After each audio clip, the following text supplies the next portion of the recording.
Okay, I was doing some math. We have 267 animals in the garage.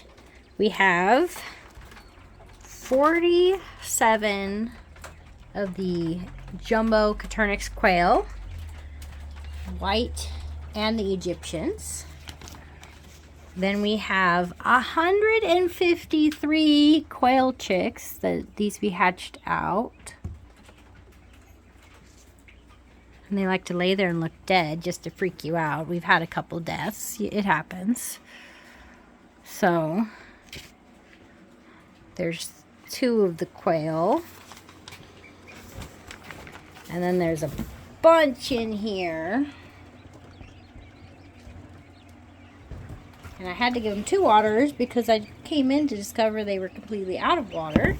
And this is why at nighttime I spend between 8 to 9 o'clock or after taking care of making sure everyone has food and water.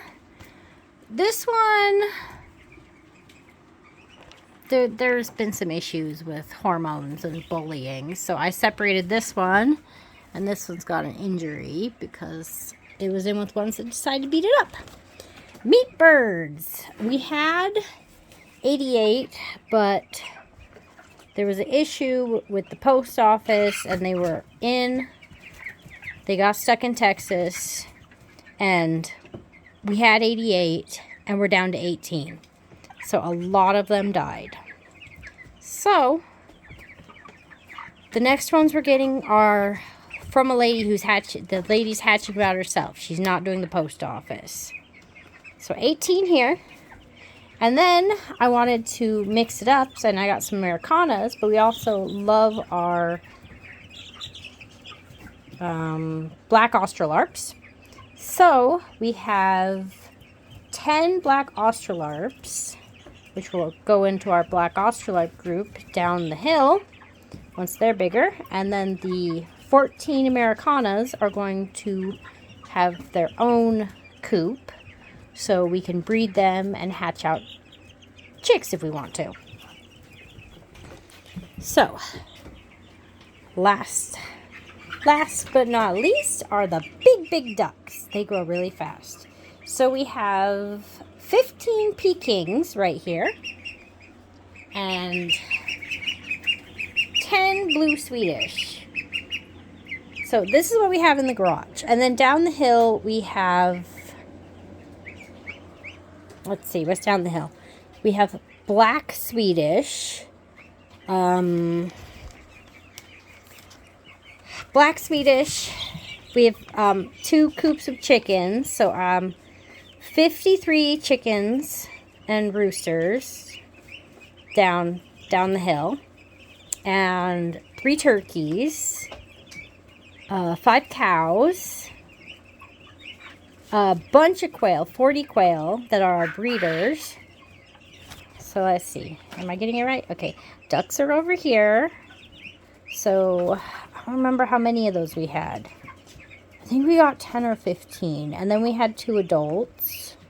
So I didn't count the numbers down there. And then 53 chickens in 2 runs, 2 coops and 2 runs.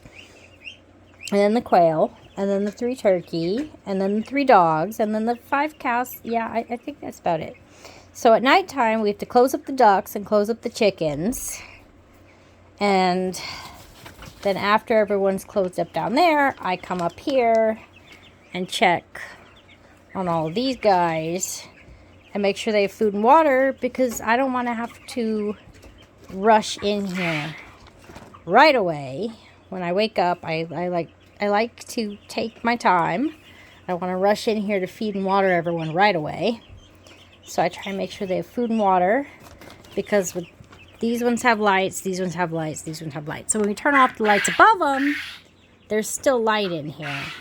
So, and I have brooders I need to clean out. I need to clean theirs out. But we've been focused on some other things. Like today, I got all of these lights set up. I had to put the holes in, set the lights up.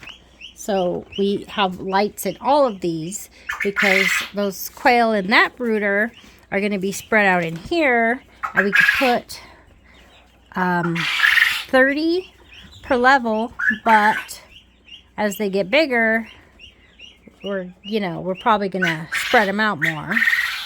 And then once they get really big, they go into these 2 cages. So yes, we are keeping track, paperwork. We're trying to do better with paperwork because so many animals means we really need to keep track better. So these ones have water bottles on the outside, which need refilling pretty much every day. And then their food's on the outside. So lately, we've been working on getting these feeders set up, getting the water set up, getting these brooders set up. And we have 150 meat birds on the way that we're getting this week. So those meat birds over there are going out into the chicken tractor. And then the new meat birds are going to take over a lot of the area. And I believe the blue Swedish are big enough that we're going to put the blue Swedish out with the outside ducks, because they look pretty well feathered. So they get to go live outside because it's going to be nice.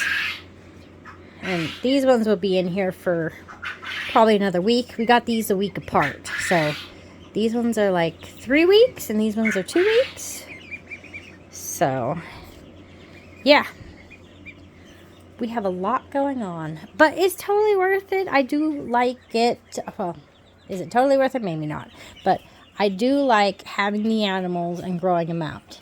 It's just spring is the busy season. When we hatch out a big group, it's like, okay, lots and lots of work to get them all set up. And then we have to set up new things outside. But once we have everything set up, the kids go through and they do the chores in the morning, and we have them open the ducks and the chickens and feed the animals, and it's doable. We're trying to set up more systems to make things go a little bit smoother. Like, I got a bunch of these bottles, and I told the kids, drink them, and then I need them. I got them just so we could use them on here, and then these things just pop right off. So my plan is to have a bunch of these bottles, have them already filled. I just, I could put them in a bucket or whatever in here, and when it's time to refill the waters, we could just pull them, and then the kids help with quite a bit of, the kids help here and there. So if I need bottles filled, I could send them to fill bottles, and they'll collect the eggs. So we've got duck eggs, turkey eggs, quail eggs, chicken eggs, all just in this room.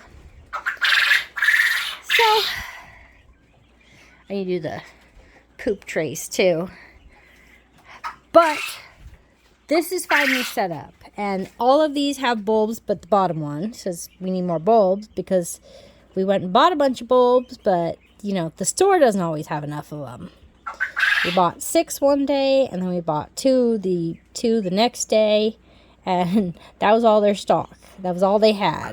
So we need one more bulb, and we'd be set. So it's quite the adventure. Growing pains, but I do like having our own supply of food that's on hand, ready to go. Okay. I need to go to bed. Good night.